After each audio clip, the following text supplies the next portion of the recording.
তুমি বুঝবে না সুধীরদা, এই বেগুন ক্ষেতটার ওপরেই আমার পুরো সংসারটা টিকে আছে। গাছগুলো যদি মরে যায় তবে মায়া আর মালাকে আমি এ বর্ষায় খাওয়াবো কি? হ্যাঁ, আমি আর কখনো পড়াশোনায় ফাঁকি দেব না বাবা। কাল থেকে সকাল বিকাল দুবেলা নিয়ম করে পড়তে বসবো। তুমি আর রাগ করো না। হ্যাঁ দাদা, ওই পেছনের সারির গাছগুলো আরো অনেক বড় বেগুন লুকিয়ে আছে। ওগুলো আজই না তুললে আবার বেশি পেকে গিয়ে নষ্ট হয়ে যেতে পারে।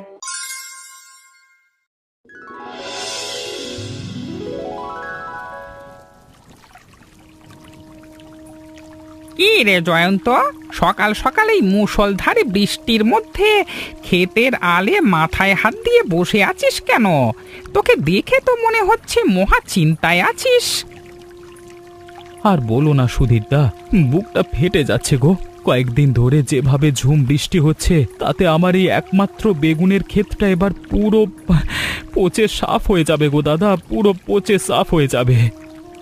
হ্যাঁ, প্রকৃতির ওপর তো আমাদের হাত নেই রে পাগলা, কিন্তু এভাবে ক্ষেতের ধারে বসে উথাল পাথাল চিন্তা করলে কি বৃষ্টির জল থমকে যাবে? কোনো একটা ব্যবস্থা তো করতে হবে। তুমি বুঝবে না সুধীরদা, এই বেগুন ক্ষেতটার ওপরেই আমার পুরো সংসারটা টিকে আছে। গাছগুলো যদি মরে যায় তবে মায়া আর মালাকে আমি এ বর্ষায় খাওয়াবো কি? হ্যাঁ, আমি তোর কষ্টটা খুব ভালো করি বুঝি জয়ন্ত, কিন্তু মন শক্ত কর। চল, জল নিষ্কাশনের জন্য ক্ষেতের কোণা দিয়ে একটা নালা কেটে দেওয়ার চেষ্টা করি, হয়তো কিছু গাছ বেঁচে যাবে। কোনো লাভ হবে বলে তো মনে হচ্ছে না দাদা। চারিদিকের মাঠ ঘাট সব জলে থই থই করছে। জলটা সরবে কোন দিকে? হাল ছাড়িস না, চাষির ছেলে হয়ে ভাগ্যের উপর ভরসা করে বসে থাকলে চলে না। আয় আয়, আমার কোদালটা নিয়ে আসি, দুজনে মিলে শেষ চেষ্টাটুকু করে দেখি। তুমি যখন বলছো চলো, কিন্তু মনের ভেতরটা একবার ভেঙে চুরমার হয়ে আছে গো। এই সর্বনাশা বৃষ্টি আমাদের মতো গরিবের মেরুদণ্ডটাই একেবারে ভেঙে দিল।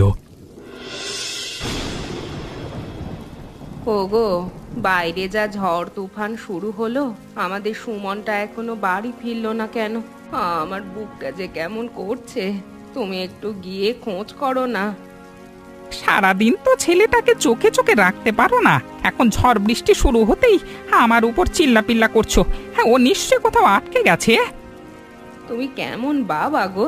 এই দুর্যোগের মধ্যে 12 বছরের একটা কচি ছেলে বাইরে পড়ে আছে, আর তুমি ঘরের বারান্দায় দাঁড়িয়ে শান্ত হয়ে জ্ঞান দিচ্ছ। আমি কি ওকে এই ঝড়ের মধ্যে বাইরে যেতে বলেছিলাম, নাকি তুমি ওকে লাই দিয়ে মাথায় তুলেছো? সব সময় খালি আমার দোষ খোঁজা। হ্যাঁ, আমি কখন লাই দিলাম? ও তো দুপুরের পর বলল একটু বন্ধুদের সাথে দেখা করতে যাচ্ছে। এখন যদি ওর কোনো বিপদ আপদ হয়, আমি কিন্তু নিজেকে শেষ করে দেব। আহা, থামবে তুমি এবার? এমনিতে বৃষ্টির চোটে মাথা গরম হয়ে আছে, তার উপর তোমার এই কান্নাকাটি অপবাদ আর সহ্য হচ্ছে না। আর ছেলে যখন বাইরে যেতে চেয়েছিল তখন যেতে দিলেই বা কেন? হ্যাঁ, মুখ সামলে কথা বলো। নিজের ছেলের জন্য চিন্তা হওয়াটা কি অপরাধ? তুমি যদি এখন ওকে খুঁজতে না যাও, তবে আমি একাই এই ঝড়ের মধ্যে বের হচ্ছি। মাথাটা একদম পাগল করে দিলে। ঠিক আছে, ছাতা নিয়ে এসো, আমি গায়ের মোড়ের দিকে গিয়ে দেখছি ও সুবলদের বাড়ি আছে কিনা। তাড়াতাড়ি যাও। ওগো, ওগো সাবধানে যেও।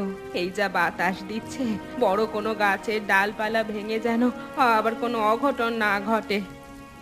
এত চিন্তা তোমাকে করতে হবে না, আমি সাবধানে যাব, তুমি বরং বাড়িতে সাবধানে থাকো। মালা পিসি, আকাশটা একদম কালো হয়ে এসেছে, আর বাতাসটাও খুব জোরে দিচ্ছে। বৃষ্টি খুব হচ্ছে। এবার আমি বাড়ি যাই। বাড়িতে বাবা মা আমার জন্য নিশ্চয়ই খুব চিন্তা করছে। এই সামান্য ঝড় বাতাস দেখে ভয় পেয়ে গেলি সুমন? দেখ তো, গাছ থেকে টপাটপ কত বড় বড় ফজলি আম পড়ছে। এই কয়টা আম নিয়েই তুই বাড়ি চলে যাবি? কিন্তু পিসি, মা বলেছে ঝড় শুরু হলে যেন কখনো আম বাগানে না থাকি। গাছের ডাল ভেঙে মাথায় পড়তে পারে। আমার খুব ভয় করছে পিসি। ধুর পাগল, আমার সাথে থাকলে কোনো ভয় নেই। অন্তত সন্ধ্যা পর্যন্ত আমার সাথে এখানে আম কুড়াতে থাক, দেখবি কত আম জমা হয়। সন্ধ্যা হতে তো আর বেশি দেরি নেই পিসি। তাছাড়া অন্ধকার হয়ে গেল, আমরা বাড়ি ফিরের পথ খুঁজে পাবো না। চলো না, দুজন মিলে এক্ষুনি চলে যাই। আর মাত্র কয়েকটা আম কুড়িয়ে নিই রে সুমন। এই ঝড়ের বাতাসে বড় বড় আমগুলো যেভাবে মাটিতে আছড়ে পড়ছে, না কুড়ালে অন্য কেউ এসে নিয়ে যাবে। কিন্তু এগুলো তো বাবুদের বাগান পিসি, আমাদের এভাবে আম কুড়াতে দেখলে যদি কেউ বকা দেয় বা চোর বলে? ধুর বোকা, ঝড়ের দিনে মাটিতে পড়া আম কুড়োলে কেউ চোর বলে না, এটা তো প্রকৃতির দান। তুই চুপচাপ ওই কোনার গাছটার নিচে যা, ওখানে অনেক আম পড়েছে। আচ্ছা পিসি, তাহলে ওই দিকের কটা আম নিয়েই কিন্তু আমরা সোজা বাড়ির দিকে দৌড় দেব, আর এক মুহূর্ত এখানে দাঁড়াবো না, বলে দিলাম। ঠিক আছে ঠিক আছে, তাই যাবি।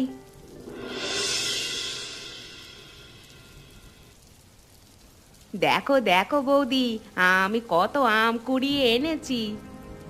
লোকের আম বাগানে তুই এই ঝড় তুফানের মধ্যে আম কুড়াতে যাস কেন মালা? তোকে কতবার বারণ করেছি, আর কোনোদিন যেন তোকে ওই বাগানের আশেপাশে না দেখি।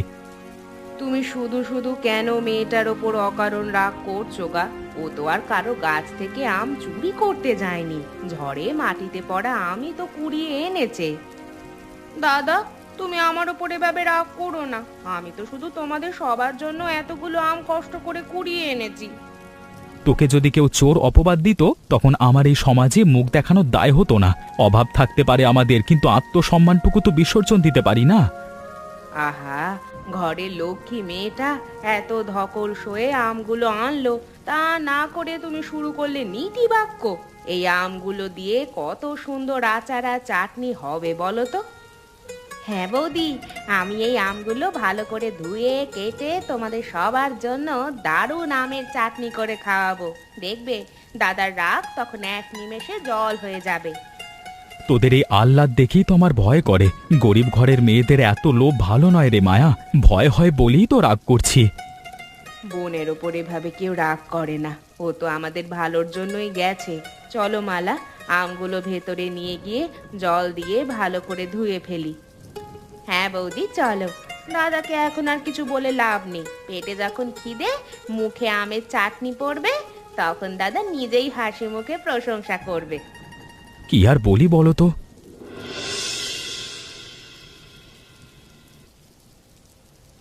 দাদা, তুমি আজকেও বাজার না করে এভাবে খালি হাতে কেন ফিরে এলে? শুধু সাদা ভাত রান্না করে তো আর সেই শুকনো ভাত মুখে দেওয়া যায় না। কি করব বলো মায়া, বাজারে গিয়েছিলাম সবজির খোঁজে, কিন্তু বন্যায় সব ক্ষেত ডুবে যাওয়ায় বাজারের কোনো তেমন তরি তরকারি নেই, যা আছে দামও আকাশ ছোঁয়া। শুধু ভাত গিলবো কি দিয়ে? ঘরে একটু আলু বা ডালও তো অবশিষ্ট নেই। এভাবে দিনের পর দিন চললে তো আমাদের না খেয়ে মরতে হবে। আমি ভাবছি বৌদি, আমি যদি ছোটখাটো কিছু একটা শুরু করতে পারতাম, তাহলে আমাদের এই হতদরিদ্র সংসারের অভাবটা হয়তো কিছুটা হলেও মিটে যেত। তুই আবার কি কাজ করবি মালা? তুই তো চাষবাসের কিছুই বুঝিস না। ক্ষেতের সব বেগুন গাছ মরে পচে গেল, এখন আমার মাথায় হাত দেওয়া ছাড়া উপায় নেই। ওপরওয়ালার কি নিষ্ঠুর বিচার! এত কষ্ট করে জয়ন্ত ক্ষেতটা তৈরি করলো, আর এক সপ্তাহের বৃষ্টিতে সব শেষ হয়ে গেল। এখন আমরা চলবো কেমন করে? তোমরা একদম ভেঙে পড়ো না তো। ক্ষেতের গাছ মরে গেছে তো কি হয়েছে? আমাদের ঘরের উঠোনের এই উঁচু জায়গাটা তো শুকিয়ে আছে, এখানে তো জল জমেনি।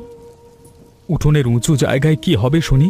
ওখানে তো সামান্য একটু জায়গা, সেখানে কি আর ক্ষেতের মতো চাষবাস করা সম্ভব নাকি? কেন সম্ভব নয় দাদা? আমি সিদ্ধান্ত নিয়েছি, এই উঁচু জায়গাটুকুতেই বেগুনের চারা এনে লাগাবো। জল না জমলে গাছগুলো মরবে না, আর আমাদের অভাবও দূর হবে। সারাদিন তুই কোথায় টোটো করে ঘুরে বেড়া সুমন? তোকে তো কোনোদিন একটু বই খাতা নিয়ে বসতে দেখি না। এভাবে চললে তুই কি করে মানুষ হবি? বাবা, আমি তো শুধু দুপুরের খেলা শেষ করে একটু মালা পিসির সাথে আম কুড়োতে গিয়েছিলাম, আমি তো কোনো খারাপ কাজ করিনি। ওগো ওগো, ছেলেটা সারাদিন পর শান্তিতে দুটো ভাত খাচ্ছে, এখন খাওয়ার সময় ও ঘরের মধ্যে অত বকাবকি করো না তো।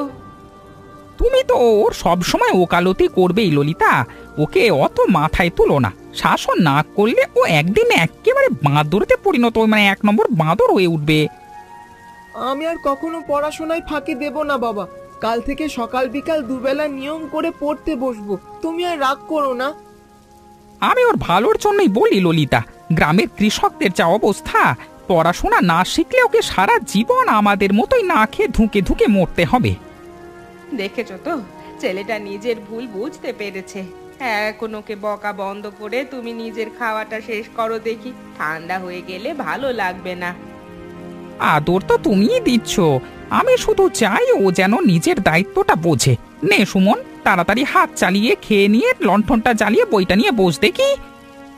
ঠিক আছে বাবা, আমি খেয়েই বই নিয়ে বসবো। বৌদি, ওই কোণের চারা গাছটা একটু সোজা করে ধরো তো, আমি গোড়ায় ভালো করে শুকনো মাটি চেপে দিই, জল যেন কোনোভাবেই শিকড়ে জমে না থাকে। ধরছি রে মালা, কিন্তু দেখ তো এই চারাগুলো কেমন সতেজ আর সবুজ। তোর দাদা হাট থেকে একেবারে বেছে বেছে সবচেয়ে ভালো জাতের বেগুনের চারাগুলো এনেছে। হ্যাঁ বৌদি, আমাদের এই উঠোনের উঁচু জায়গাটুকু চকমক করছে। চারিদিকের মাঠে যতই বন্যা হোক না কেন, এখানকার মাটিতে জল দাঁড়াবেই না। তুই ঠিকই বলেছিস, আমি একটু ঘাস আর আগাছাগুলো টেনে পরিষ্কার করে দিচ্ছি, যাতে চারাগুলো তাড়াতাড়ি আলো বাতাস পেয়ে তরতরিয়ে বেড়ে উঠতে পারে। খুব ভালো করেছো বৌদি, আগাছা থাকলে গাছের সব পুষ্টি ওরা শুষে নেবে। আর শোনো, গাছের গোড়ায় এখন বেশি জল দিও না। আচ্ছা রে বোন, আমি বরং মগ দিয়ে অল্প করে একটু জল চারিদিকে ছিটিয়ে দিই, যাতে মাটির ডেলাগুলো নরম হয়ে শিকড়টাকে শক্ত করে আঁকড়ে ধরে। দেখবে বৌদি, এই গাছগুলো যখন বড় হবে আর বেগুনে বেগুনে পুরো উঠোনটা ভরে যাবে, তখন দাদার মুখের ওই মলিন চিন্তাটা এক নিমেষে দূর হয়ে যাবে। তোর এই ভাঙা সংসারের প্রতি এত টান আর বুদ্ধি দেখে আমার চোখ জুড়িয়ে যায় রে মালা। বাড়ির লক্ষ্মী তুই, তোর হাতের ছোঁয়ায় এই মরা গাছও প্রাণ পেয়ে উঠবে। লক্ষ্মী অলক্ষ্মী ওসব জানি না বৌদি, আমি শুধু চাই আমাদের পরিবারটা যেন দুবেলা দুমুঠো শান্তিতে খেতে পায়। চলো, বাকি 3টে চারা ওই সারিবদ্ধ লাইনে লাগিয়ে ফেলি। দাদা দেখেছো এই গাছের বেগুনটার সাইজ কেমন হয়েছে? একবারে চকচকে বেগুনি রং, আর হাত দিলে মনে হয় মাখনের মতো নরম। সত্যিই রে মালা, তোর এই অক্লান্ত পরিশ্রম আর বুদ্ধির তারিফ করতেই হবে। আমি তো ভাবতেও পারিনি এইটুকু উঠোনের উঁচু জায়গায় এত সুন্দর বেগুন ফলানো সম্ভব। সব ওপরওয়ালার ইচ্ছা আর তোমাদের আশীর্বাদ গো দাদা। মাঠে যখন আমাদের সব ফসল জলের নিচে পচে গেল, তখন এই উঠোনের গাছগুলি আমাদের অন্ধকারের মধ্যে আলো দেখালো। তুই ঠিকই বলেছিস বোন, খাতির করলে মাটি যে কখনো কাউকে খালি হাতে ফিরিয়ে দেয় না, তুই তার বড় প্রমাণ রে। নে, এই ঝুড়িতে আরো কয়েকটা বড় বেগুন পেড়ে রাখ। হ্যাঁ দাদা, ওই পেছনের সারির গাছগুলো আরো অনেক বড় বেগুন লুকিয়ে আছে। ওগুলো আজই না তুললে আবার বেশি পেকে গিয়ে নষ্ট হয়ে যেতে পারে। জয়ন্ত কাকু, ও মালা পিসি, দেখো আমিও চলে এসেছি তোমাদের সাহায্য করতে। বারে বাহ, এত বড় বড় বেগুন হয়েছে, আমি কি কটা তুলবো? আরে সুমন যে, তুই আবার সকাল সকাল এখানে এসে হাজির হলি। ঠিকঠাক মতো হাত দিয়ে তুলবি কিন্তু, গাছের ডালপালা যেন আবার ভেঙে না ফেলিস। তুমি সব সময় আমাকে ছোট ভাবো কাকু, আমি খুব সাবধানে বোটা ধরে আলতু করে টান দেব। দেখো কেমন টপাটপ ঝুড়িতে এসে জমা হয়। আসুক না দাদা, সুমন আসাতে তো ভালোই হলো। নে সুমন, তুই এই বাঁ দিকের গাছগুলো থেকে বেছে বেছে বড় বেগুনগুলো এই বড় ঝুড়িটায় রাখ দেখি।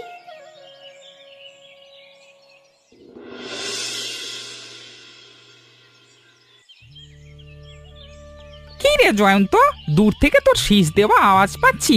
তোর মুখ এত খুশি খুশি লাগছে কেন? তোকে দেখে তো মনে হচ্ছে তুই কোনো জাদুর চিরাগ পেয়েছিস। কপাল খুলে গেছে সুধীরদা, একবারে মিরাক্কেল হয়ে গেছে। মালার কথা মতো উঠানে যে বেগুন চাষ করেছিলাম, বাজারে আজকে তার দর দেখে আমার নিজেরই বিশ্বাস হচ্ছিল না। বলিস কি রে, কত করে কেজি বিক্রি করলি? আর শহরের বড় ব্যবসায়ীরা তোর এই তাজা বেগুন দেখে কি বললো?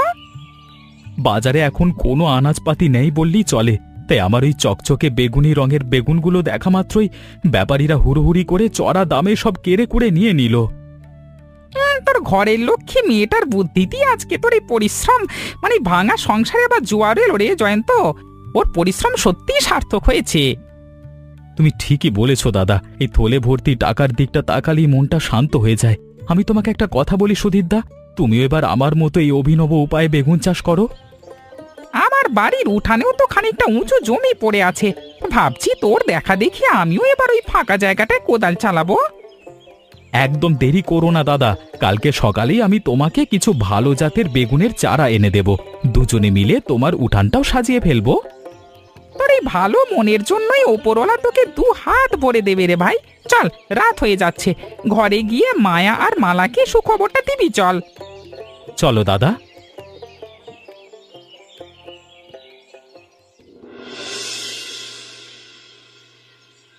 ললিতা দিদি, ঘরে আছো নাকি গো? এই দেখো, আমাদের ঘরের গাছের প্রথম চালানের এক ঝুড়ি তাজা বেগুন তোমার জন্য নিয়ে এসেছি।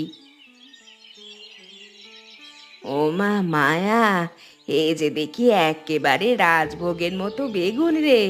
তা এতগুলো বেগুন তোমরা নিজেরা বাজারে বিক্রি না করে আমার জন্য নিয়ে এলে কেন?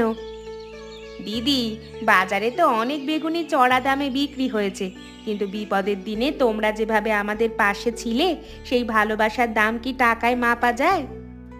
তোদের এই বড় মনটার জন্যই তো ওপরওয়ালা তোদের দিকে মুখ তুলে চেয়েছেন রে মালা। সত্যি বলছি রে, বেগুনগুলো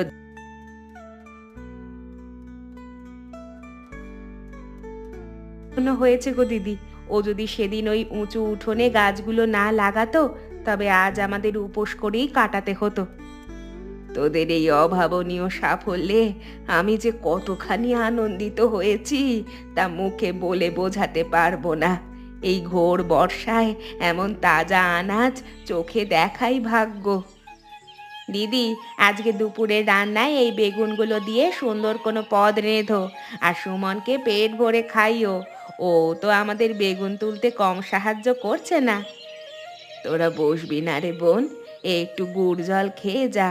তোদের মতো এমন গুণী আর লক্ষ্মী প্রতিবেশী পাওয়া সত্যিই ভাগ্যের ব্যাপার। আজ বসবো না গো দিদি, মেঘের ডাক শুনছো না? ঘরে গিয়ে দুপুরের রান্না জোগাড় করতে হবে, আরেকদিন এসে জমিয়ে গল্প করা যাবে। শুনছিস মায়া, বাইরে কেমন হুড়হুড় করে জলের তোর নামছে, অথচ দেখ আজকে আমার মনের ভেতর বিন্দুমাত্র ভয় বা দুশ্চিন্তা নেই। ভয় থাকবে কেন গো? এবার তো আর আমাদের বেগুন ক্ষেত জলের নিচে ডুবে পচে যাওয়ার কোনো ভয় নেই। গাছগুলো তো সব উঁচু উঠোনে মাথা তুলে দাঁড়িয়ে আছে। আমি তো আগেই বলেছিলাম দাদা, মাটি যদি একবার মুখ তুলে চায়, তবে কোনো ঝড় বৃষ্টি আমাদের গরিবের পেট মারতে পারবে না। তোদের দুইজনের মুখের দিকে তাকালে আজকে আমার বুকটা শান্তিতে ভরে যায়, অথচ কয়েকদিন আগের এমন এক বৃষ্টিতে আমি ক্ষেতের আলে বসে কাঁদছিলাম। সেই কান্নার দিন এবার শেষ হয়েছে গো। আমাদের উঠোনের ওই গাছগুলো এখন শক্ত খুঁটির মতো দাঁড়িয়ে এই প্রবল বৃষ্টিকে বুড়ো আঙুল দেখাচ্ছে।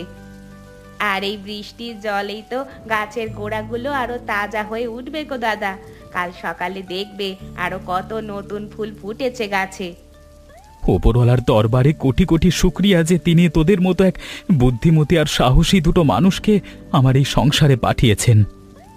শুধু ওপরওয়ালার দোহাই দিলে হবে না, আসল জাদুটা তো আমাদের মালার হাতের। ও যদি সঠিক সময়ে সঠিক সিদ্ধান্ত না নিত, তবে আজ আমরা কোথায় ভেসে যেতাম বলো তো? তোমরা আমাকে আর অত মাথায় তুলো না তো। এখন চলো, বৃষ্টির ঠান্ডা হাওয়া দিচ্ছে, ঘরে গিয়ে রাতের আলু ভাতে আর গরম ভাতের থালাটা সাজিয়ে ফেলি।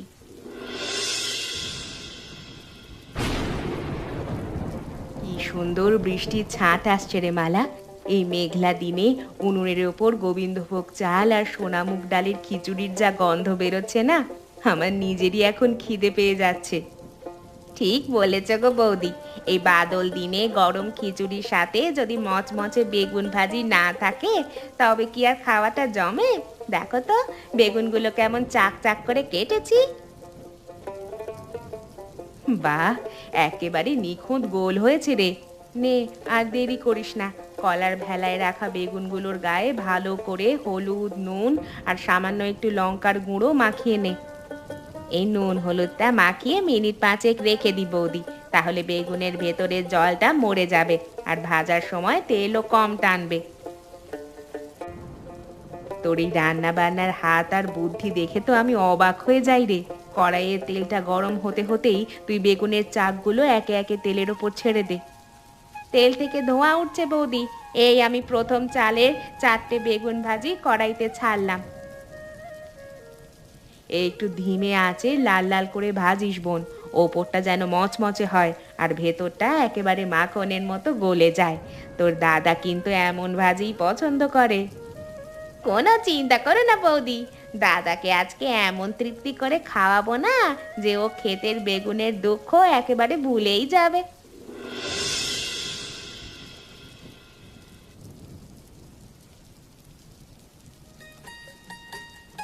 ওহ মায়া, এ বৃষ্টির দিনে এমন অমৃত আমি জীবনেও খাইনি রে। বেগুনের চাক ভাজিটা মুখে দিতেই একেবারে মিলিয়ে গেল। তুমি তো শুধু খেয়েই খালাস গো। এই বেগুনের পেছনে কার অবদান সবচেয়ে বেশি তাকে একবারও জিজ্ঞেস করলে না? মালা, তোর এই ক্ষুরোধার বুদ্ধি আর অক্লান্ত কষ্টের জন্য আজকে আমাদের এই ভাঙা সংসারের অভাব চিরতরে চলে গেছে রে বোন। তুই আমাদের এক্কেবারে নিশ্চিত মৃত্যুর হাত থেকে বাঁচালি। দাদা, তুমি এভাবে হাত ধরে কেঁদো না তো। আমি তো শুধু আমাদের পরিবারটাকে বাঁচাতে চেয়েছিলাম। নিজের উঠোনে পরিশ্রম করতে কারই বা কষ্ট হয় বলো? এইটুকু কষ্ট করা কোনো ব্যাপার নয় দাদা, আর কষ্ট তো তোমরাই বেশি করেছো। তুই যদি সেদিন ওই দুর্যোগের রাতে ক্ষেতের মরা গাছ দেখে আমার মতো ভেঙে পড়তিস, তবে আজকে আমরা এই বৃষ্টির রাতে হয়তো না খেয়ে উপোস করে কাটাতাম। ঠিকই বলেছো গো। আমাদের মালার হাতের ছোঁয়ায় আর লক্ষ্মী পায়েই আজ আমাদের ঘরে থলে ভর্তি টাকা এসেছে আর পেটে এমন রাজভোগ জুটেছে। ওপরওয়ালা যেন প্রতিটা ঘরে তোমাদের মতো এমন গুণবতী বোন আর বউ দেয় রে। আজ থেকে আমি আর কোনো দিন তোকে আম কুড়াতে যাওয়ার জন্য বকা দেব না। তোরা দুজন আমাদের ঘরের মাথা হয়ে থাকবি। মেয়ে বলে কখনো তোদের অবহেলা করব না। দাদা, আমরা পেট ভরে শান্তিতে খাচ্ছি, এই দৃশ্যটা দেখতে পাওয়াই আমার জীবনের সবচেয়ে বড় পাওয়া। এমনটা যেন সারা জীবন থাকে। সত্যি রে বোন, আজকে থেকে আমাদের সুদিন শুরু হলো। নে মায়া, মালাকে আরো দুটো বেগুনের চাক ভাজি দে। আজকে আমরা সবাই মিলে পেট পুড়ে উৎসব করব।